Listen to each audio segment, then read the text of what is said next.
I guess let's start.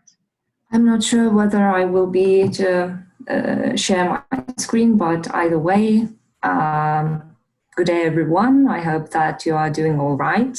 Of course, thank you so much for joining.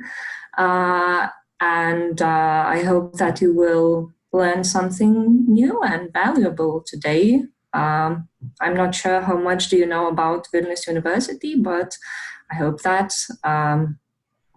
I will manage as a student. I believe qualified enough to present some objective insights and what it's like being a part of it.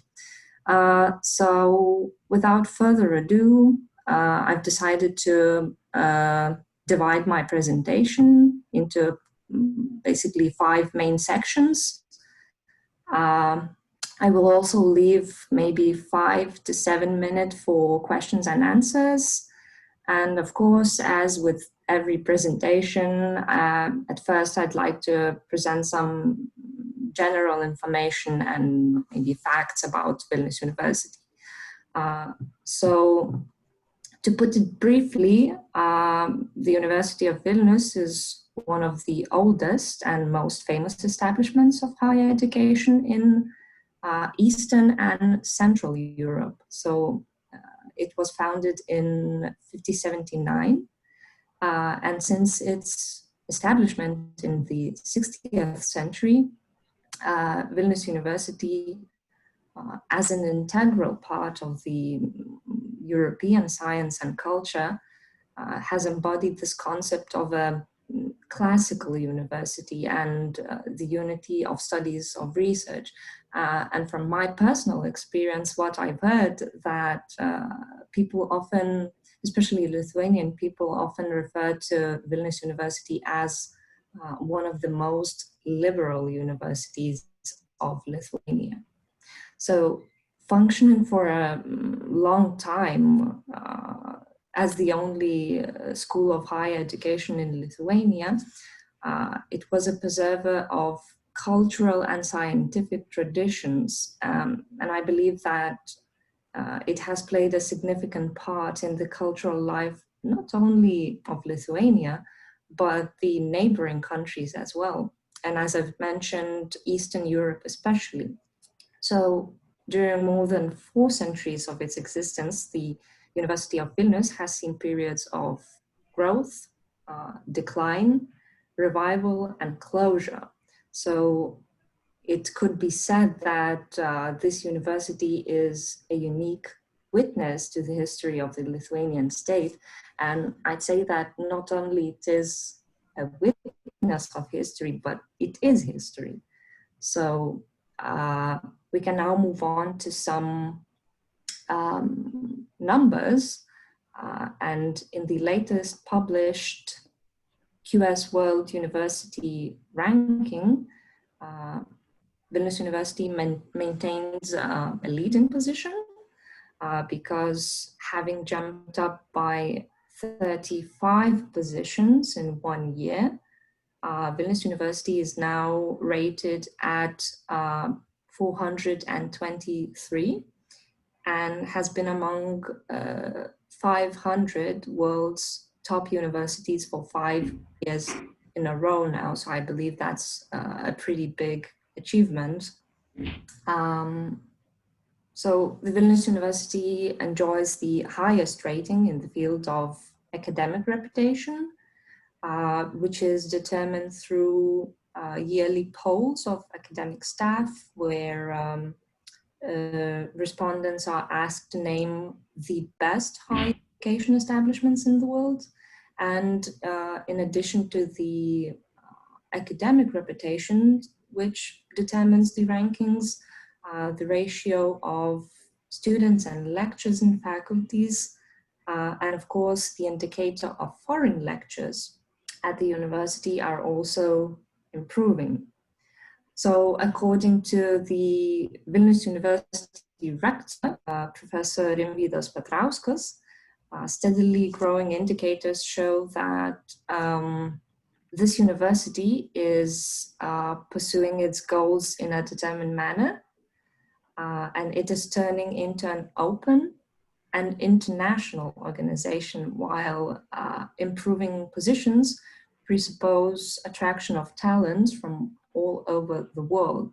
And I think that this is the key policy of this liberalist ideology that Vilnius University is trying to grow. So the ratings are established by assessing universities on 6 main criteria. That is academic reputation, employer reputation, citations per faculty, faculty students, and international faculties and international students.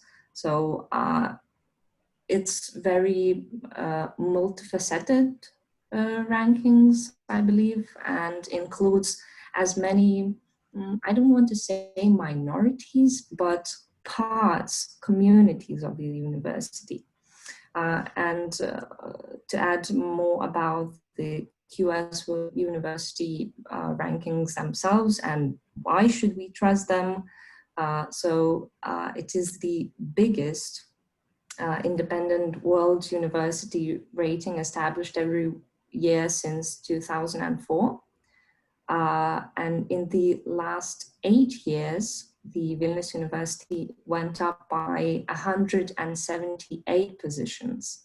And I believe that's a pretty big achievement and shows that this university is motivated. It improves every year, creating more opportunities, not only for students, but I believe for the academic staff as well, and its surrounding communities. So I can only add how the QS ranking page presents Vilnius University themselves. So they describe it as the largest Lithuanian scientific institution, that it has deservedly earned the status of the leader in science and research, and especially European university traditions, that is academic freedom, diversity of opinions, the ability to deal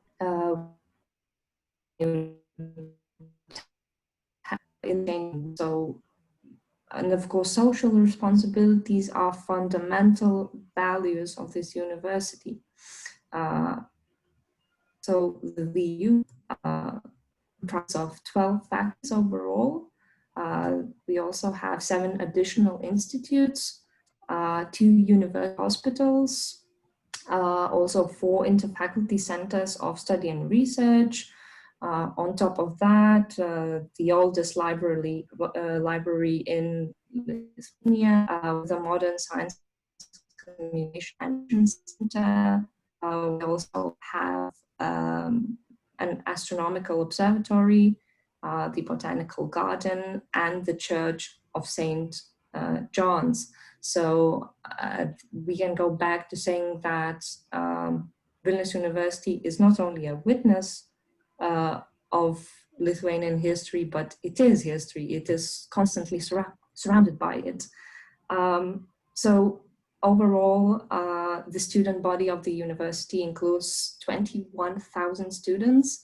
So I believe that for a small country, Lithuania, fostering this many students is quite a lot. And year after year, listed by QS World University Rankings among the top 4% of the best universities of the world, Vilnius University attracts the best, most talented secondary schools graduates of the country.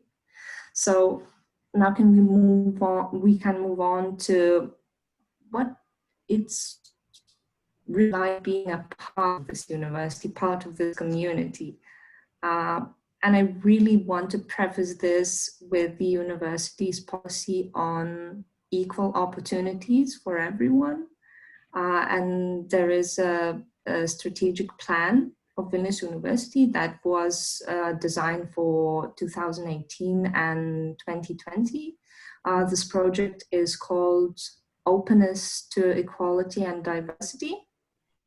And it is being carried out to develop community motivating conditions for the staff and students.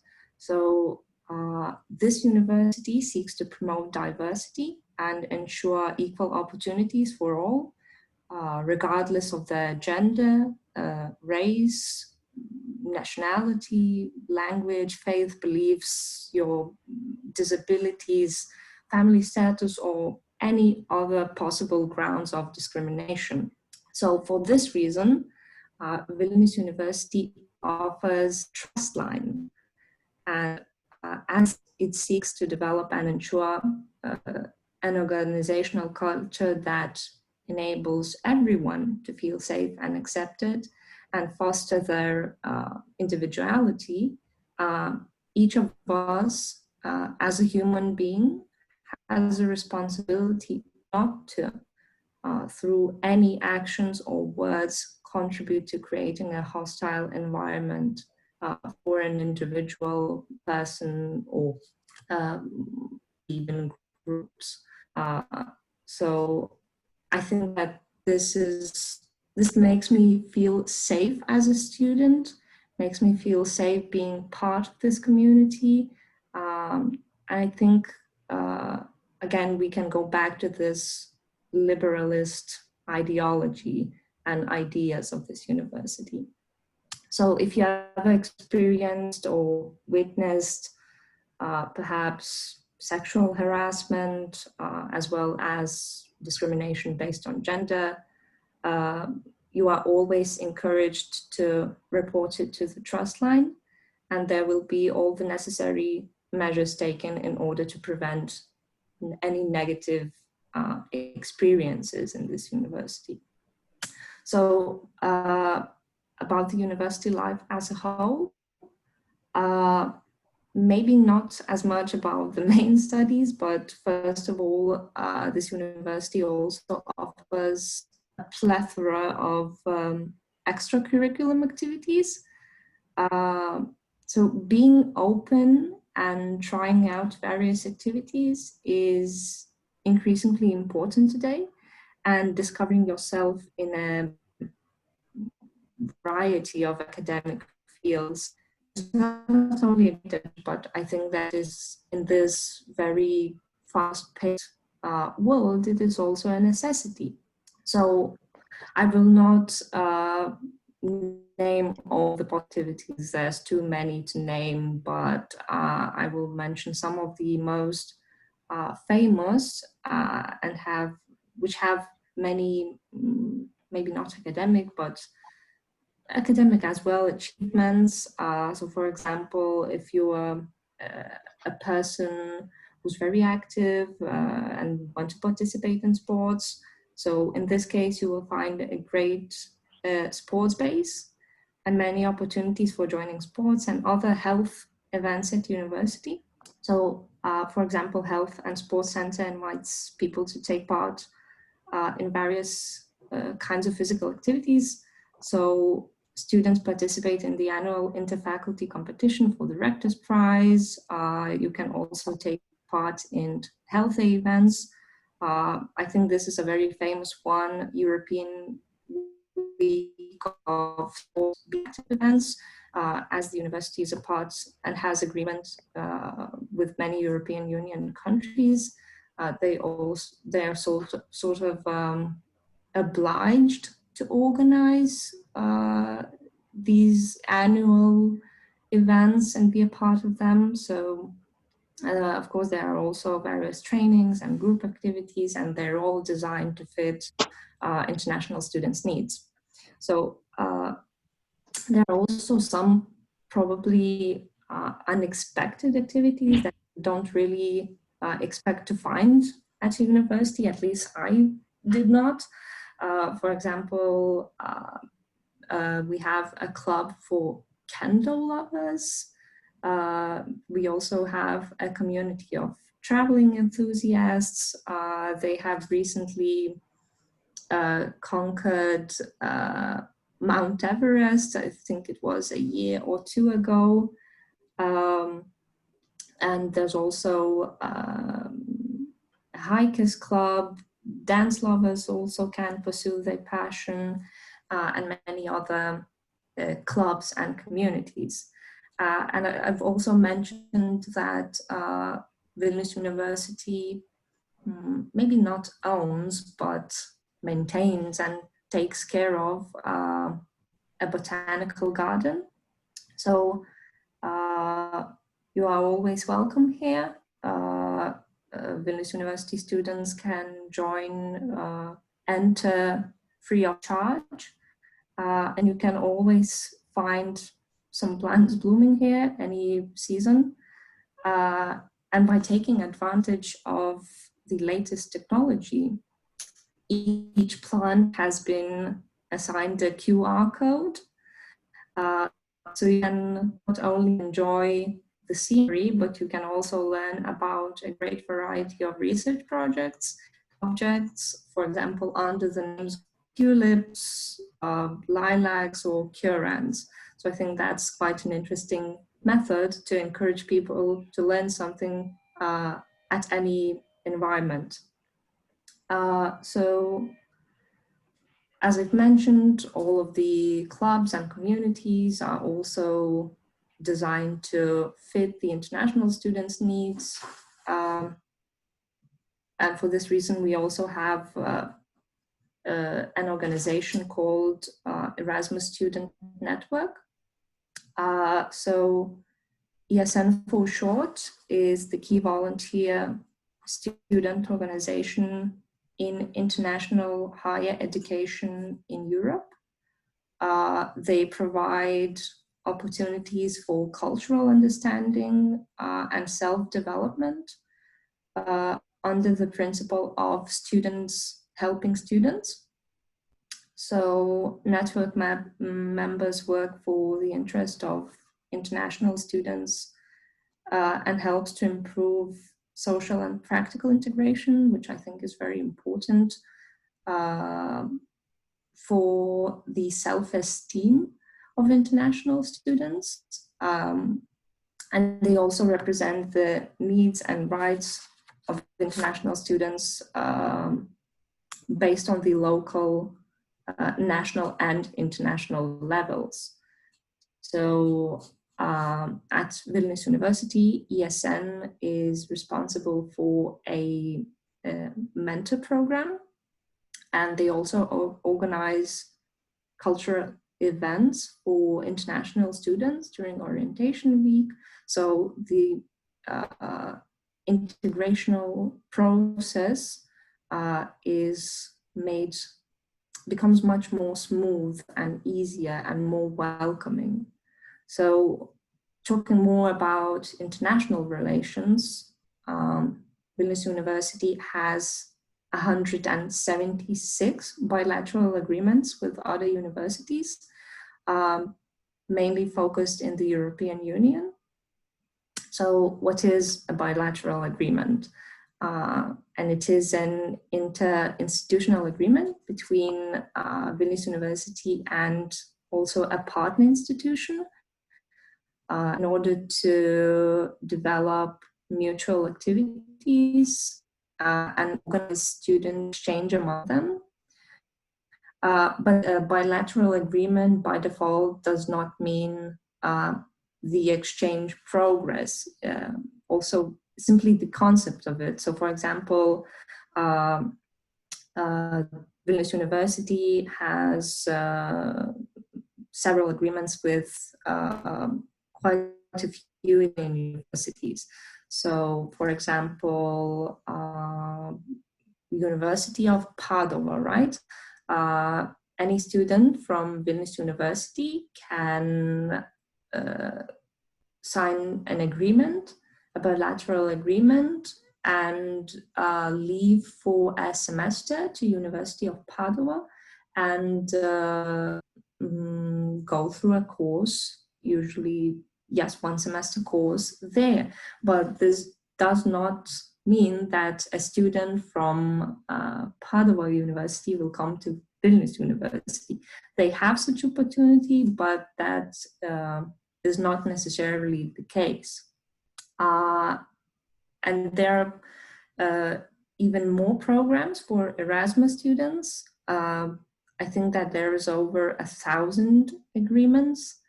And I believe that this shows that Vilnius University really wants to communicate, wants to connect with other European cultures, uh, wants to create more opportunities for us to learn from each other, and more importantly, to learn about each other.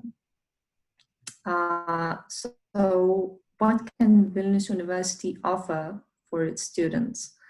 And I'm sure that any of people listening today could manage to find something that is close to your interests, because you can choose from 76 BA programs, majority of which are also designed to fit international students' needs, as most of them also have their English equivalents. So there are also 106 MA programs, also 29 fields of doctoral studies, and interestingly, 63 programs for medical students. And as I've mentioned, the university has 2 university hospitals, so you always have the opportunity as a medical student and a chance to develop your academic and professional interests in the university hospitals. So I'm personally more familiar with humanities. I study at the Institute of Foreign Languages, and my program is English and Spanish linguistics. So if you have any questions regarding language or philology studies, please don't hesitate. And before finalizing, okay, let's ask ourselves a very simple question. So in the end, why Vilnius University?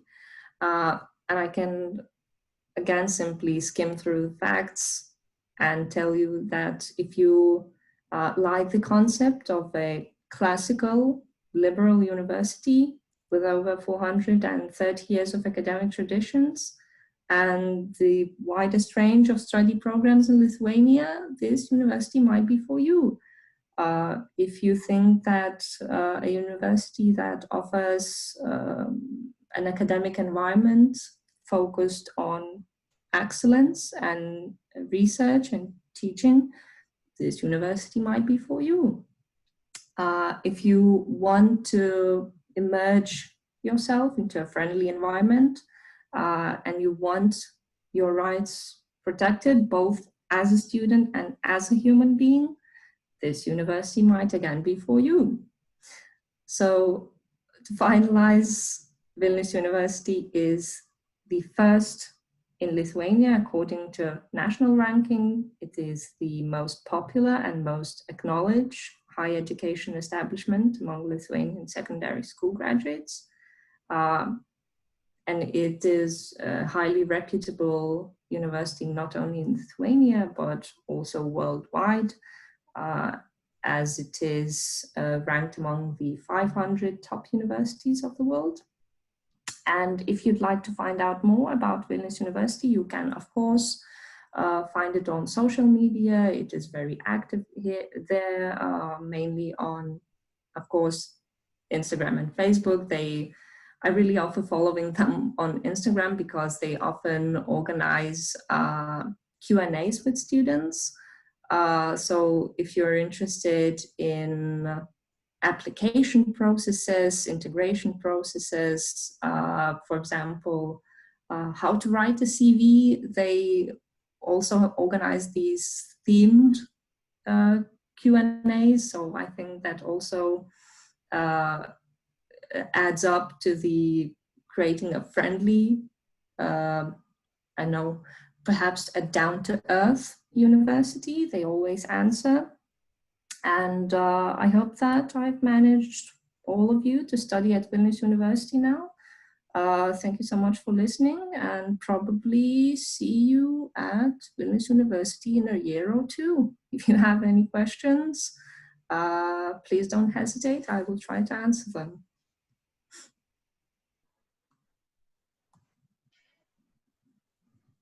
So do you have any questions?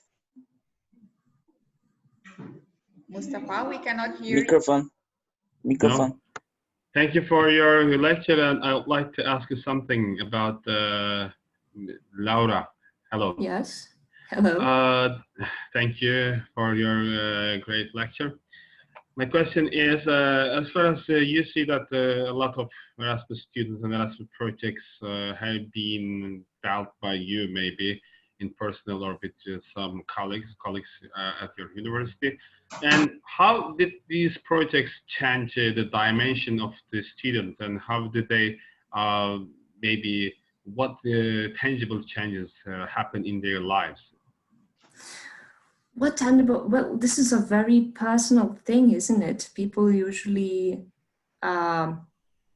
Considering educational activities, maybe their educational choices, maybe your students go some European countries and some students come to your country, and maybe they want to study abroad some other universities after seeing these kind of projects, after participating. I think in this case, there would it would be necessary to promote it more. But I think that if you promote it more, you also sort of imply that there are many problems, no? That people experience, have bad experience constantly, and for this reason, there's this trust line that I don't know. It's quite a controversial, perhaps, question. No, there's a two-sided answer to this. I feel, as a student, I feel safer that my university can offer such trust lines, because I know that there's always someone who will listen to me, and who will not only listen to me, but will also take some measures to protect my dignity as a student. So I think that you find out about such trust lines or projects only when you experience something negative. So I don't think that it should be promoted as perhaps one of the best traits of the university. I hope that answers your question. Thank you. I would like to ask something. I'm Yes. from Romania. I am deeply impressed by all the activities that that you run there, and I wanted to know how you motivate your students, how you motivate the people you work with, and also, well, at the beginning they might be interested in some activity, but sometimes students lose their focus on the task. And how do you keep them focused in order to finish what they started to do?